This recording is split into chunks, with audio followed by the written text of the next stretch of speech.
Hi everyone, Vicky here, hope you're well. My lovely friend Corey just moved into his first flat, so I've made him a new home card. So I'm just using this little dinky die from X-Cut. I've had it for ages and desperately wanted to use it. And then I have cut loads of little black ones and then one little red one. Then my card blank is just lawn fawn chili pepper, standard A2 size. And then I've cut this bit of white card to 4 by 5 1/4, so it's just a tiny bit smaller, and I'm going to do some ink blending. So I'm using Lagoon and Blueprint Sketch as my two colours, just for a blue background.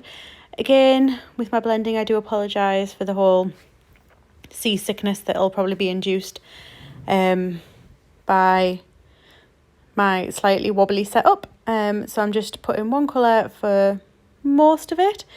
It is a little bit splotchy, not my best original start with a blend. However, it is going to be the sky, and I do kind of like the effect that it gives. It kind of creates that slightly cloudy, slightly mottled sky look. So it did work out exactly as I kind of wanted it in the end. So yeah, it worked kind of well. I knew that I didn't need it to be a perfect smooth blend, because it obviously was going to be sky and it isn't just like a nice perfect just colour basically.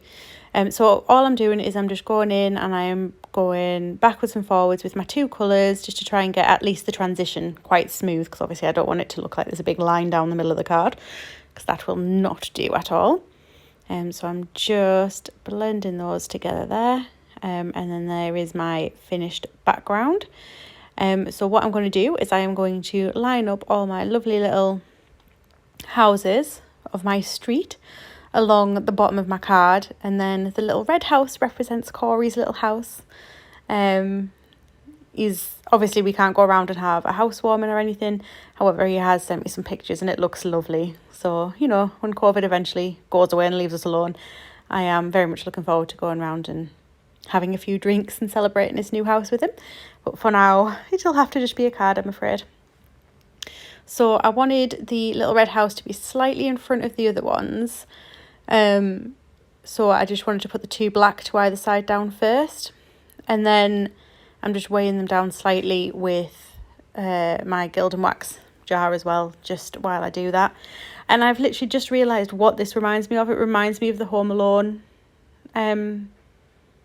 opening credits right at the beginning with his little house in the middle of the mall. How have I not realised that until I've watched this? There you go. So a little bit of Christmas theme to it as well. I'm going to pretend that was a totally intentional thing now that I've thought of it. So yes, I totally intended it to be slightly Home Alone reminiscent, because it's nearly Christmas time. Honest.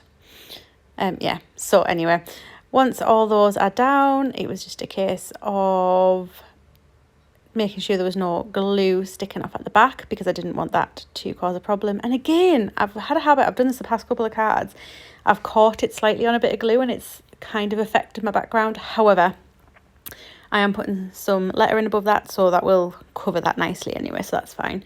So I'm going to go in and just stick down my little red house now, which is just so cute and adorable.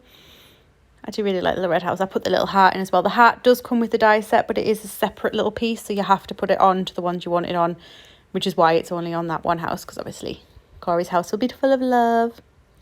So I have die cut these from Oliver's Stitched ABCs, and it's just the letters for the word home. And then it's just a case of sticking those down. Sometimes if I'm writing a word, I will set them all up onto my glass mat and use that to make them all nice and straight, and then use a piece of washi tape or low tack tape to pick them all up together and stick them down together. However, this was only 4 letters, and even I can manage to get 4 letters straight, she says, really hopeful as she was doing it that it didn't go wrong. So I'm just using some wet glue to stick those down. Just gives me a little bit of wiggle room to make sure that it goes exactly where I want them. So there's the M down, and I'm just using a clear acrylic block just for a bit of extra weight with my Gilded Wax. And then just put the last one down, and there it goes. So this is just a really short video and a really quick little card. But he's received it now, which is why the video is now going up. But I hope you've enjoyed it. And again, if you would like to see more from me, please do hit the subscribe button. Any likes and comments are always greatly appreciated too. Take care, guys. Bye.